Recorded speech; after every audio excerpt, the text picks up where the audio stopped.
Sixers dropped Game 7 by 24 points. Joel Embiid struggled. He only scored 15. James Harden failed to reach double figures, scoring just 9. After the game, Embiid defended himself and Harden. Take a listen. I still believe that, me and them, and, we got the chance to win, but, it's going to take, more than us. We all got to look at ourselves. I got to be better, and I will be better. That's what I'm focused on. All of us, we got to, come back and find ways to just keep improving and, help the team. You can't win alone. I can't win alone. Me and James, we just can't win alone. That's why basketball is played 5-on-5. So, we just need everybody to just, try to keep finding ways to get better, and, we'll be fine. All right, Damian Lillard reacted to Joel Embiid. On Twitter, he tweeted out, quote, huh? Shannon, what's your reaction to what Embiid had to say? You co-signed that, Skip Bayless? Are you okay with that man said? Because in his defense of James Harden, he just threw everybody else up under the bus. Yep. Now, I remember a time we saw on this very show, and LeBron James said after they lost to the Pelicans, we are top-heavy as bleep. And Skip Bayless... That was 2016. And you still... We're at the Super Bowl, right? And you still talk about it to this day. I don't talk about it. You talk about it to this day. You remember back then? Those were the Cavaliers. He said it. Well, I didn't say Okay, what did Joel Embiid say? Well, he didn't say we're top-heavy as bleep. Me and James can't do it alone. Yeah. That's even worse. LeBron just said we top-heavy. He said, what, me and James? What you mean you and James? That's 2 MVPs. You told me, Joel Embiid, Skip Bayless told me, when he thought he wasn't going to win the MVP didn't matter. He was ready for the playoffs. Okay, playoff here. Game 7. You can become a legend in Game 7. This was the opportunity. You talk about everybody else. Tobias Harris outscored you. Tyrese Maxey outscored you. What you mean you talk about everybody else? They can't do it alone. They counting on you. Yeah. 15 points in 38 minutes on 5 of 18. Tobias Harris shot better than 50%. Tyrese Maxey was 5 of 12. Joel Embiid was 0 of 4 from the three-point line. And you're gonna talk about somebody else. The way you should have handled this situation, said, you know what? I didn't play well today. I've got to play better. Yep. I will play better. This one's on me. I ain't talking about nobody else. I'm not going to defend James Harden. Hey, James and I got to play better. We will play better. I'm not talking about Tobias Harris. I'm not talking about any of the other ancillary parts. Today was about the 2 MVPs, and we didn't get it done. Kudos to the Boston Celtics.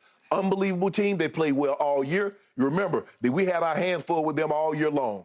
Jason Tatum, Skip, this is about him. He should not have said what he said and made it about the others, because Game 7 is about your big guns. Your big guns got to be fired, and they fired blanks yesterday, Skip. Okay.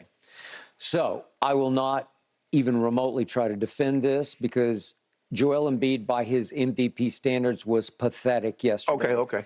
James Harden, by his former MVP standards, and that was a long time ago, it seems like, because I can't even recognize him now, but he was beyond pathetic. He was incomprehensibly pathetic. He was so pathetic that I question whether he's just a choke artist or an evil genius with the game on a string, trying to get even with Doc for unstated. I don't know. He's always got some problem with the coach that he plays for. Every coach that he plays for, except D'Antoni. It's always his fault. Well, D'Antoni just like catered to and got down on his knees for him, right?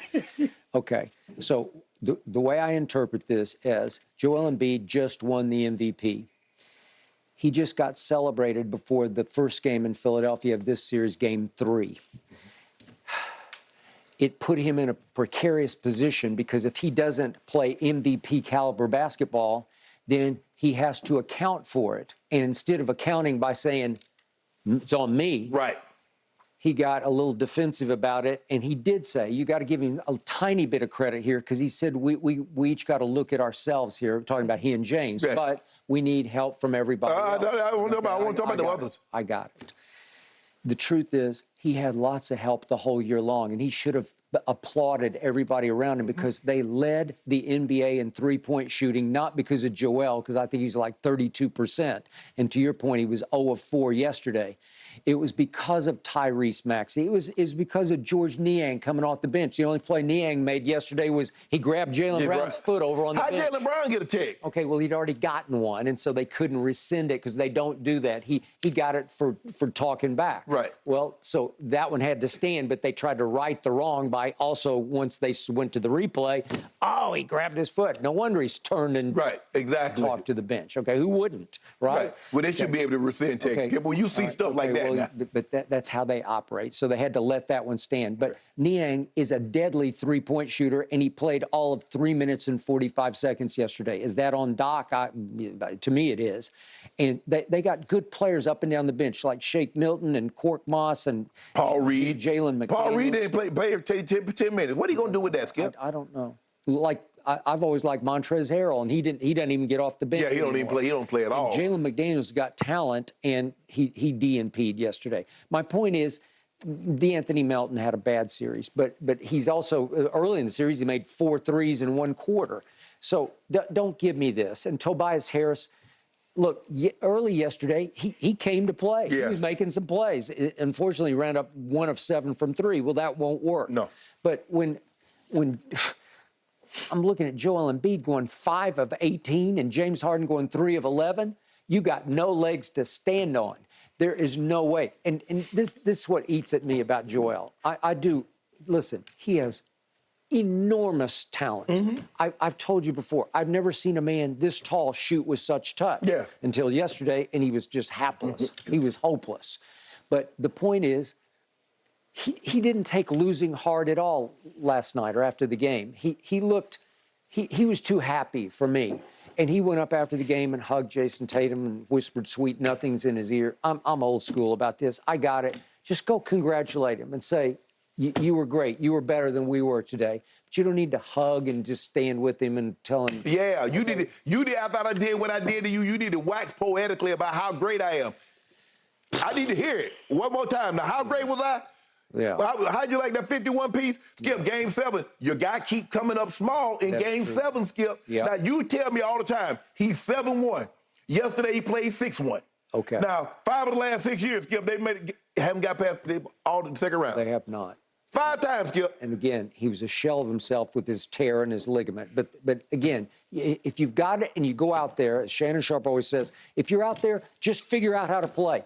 Go post up. Go deeper into the lane and say, give me the ball. Skip, I can do this. Remember that game? He had those like 3 straight games where he had like 30-plus points. Ain't nobody mentioned nothing about no knee. Ain't nobody mentioned no knee. Yeah. And I told you this what was going to happen. He playing great. Ooh, Joel Embiid, MVP. Now you see why he run it. The minute he stake up the joint. Oh, man, my knee. Ooh, I could barely move. Yeah, oh. he didn't make any excuse about his knee. You making it for him. I am, because I know it's there. I know it's there. Oh, so now you the spokesperson for the Joel Embiid Foundation, huh? Well, I am for him. I predicted before the year started he was going to win the MVP. And you know he didn't deserve it. He did deserve it. Who played like the MVP in these playoffs? He scored 52 on this team about a month ago.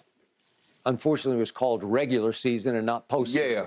And you saw it, and he destroyed Jokic. He beat him 48 points to 24 All points. I know is somebody was talking, ain't no pressure. There's no pressure on me because there are other MVPs that haven't won anything. He was trying to throw shade at Nikola Jokic. But all I know is he's the only MVP that's ever won that award that's not made a conference final. He's the only one since they've been handing out that award that has won that award and has not made a conference final. Nikola Jokic, this is his second one. Why did you concede the MVP with about 2 weeks left in the season? You just flat out came out here and said, I give up. He's won it. Nikola Jokic was resting that calf. He rested that calf because now he knee-deep in all these folks. Now he knee-deep in them. Why, going into Game 6 at Philadelphia, did you suddenly reverse course and you said, I give up, I pick the Sixers to beat the Celtics? You said it's going to be over tonight.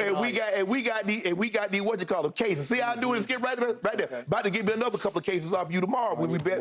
You picked the Sixers to win Game 6 and close it out. So and once that didn't happen, we had to pick again. Oh, okay. Voila. Okay. Well, again, I didn't love it, but at least he did say, James and I also got to look in the mirror. Well, do they? Don't talk about James. James can speak for himself. Yeah. You speaking. James is not a Muppet, and you're not a ventriloquist. So I don't need you speaking for James Harden. I need you to speak for Joel Embiid. And don't be talking about somebody else and what they need to do. Tell me what you need to do. All 6'1", 325 pounds. You played 6'1" yesterday, Skip Bayless. He did. Al Horford outplayed him. Shell of self. I've never seen anything like I don't know about no shells. Yeah. You like shells? I ain't played no shell game. Well, I'm not playing a shell game, but Damian Lillard is, because now. He like, huh? Yeah. But I'm like, huh? What do you got to show for yourself? Whoa. Tell my Skip, no, we're not doing this. We're not finna take no shot at Dollar. Because I tell you Well, what. he took his shot, so I take mine. Because Show me something. Whoa. Give him a comparable player. If you'd have put, how many championships would he have had if he'd have been with LeBron? How many championships you think Dame Dollar would have had? I don't know. I know. Who knows? Maybe he brought him down. God there you go, somebody breaking it down. You know Dollar the truth. You know Dollar the truth, Skip, baby. The truth. He the I truth. can show you he's not the Yeah, he is. Yeah. Put it with. I tell you what. Give him another superstar, and let's find out if he good. Well, if he wanted another superstar, he could have gone and found one. Well, he had his chances he wanted to leave. He wanted him to come to Portland. Oh, well, I think he knew that wasn't going to happen. That's And definitely not going to happen. It feels like big fish, little pond. That's okay. But That's what you want. You got your money. But he said he don't want to sit around and wait any longer for guys to develop. So he's growing a little impatient. The money gonna come. So I might as well just go, hey, let me go deep sea fishing. Let me go try to catch a big one. Yeah. All I know, in the end, James Harden is just like Russell Westbrook. In the end, you cannot win with him. Are we sure we can win? Just can't. Hold on. Are we categorically for certain we can win with Joel Embiid? Because I need to know what we've won with him. He can't get past the second round. So are we sure? Are we sure we can win a championship with Joel Embiid? If he's healthy, yes. Definitely. We have this conversation. We've had this conversation going to be 8 years now about his health. It's a tummy. I told you, only baby have more stomach issues than Joel Embiid.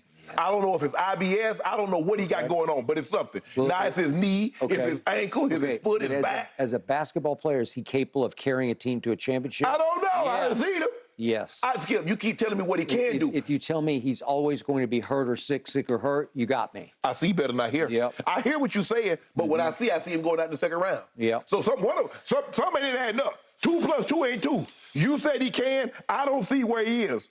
Okay. Well, this year he was legitimately hurt. What about last year?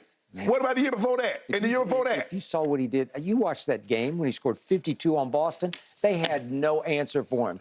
The last 6 games, they had answers every game for him. Did we see how TCU played against Michigan? Yeah. And did we see how they played the championship game against Georgia? Yeah. You see what happened? I know what he did. I know I saw all that. But I'm talking about when the rubber needed to meet the road.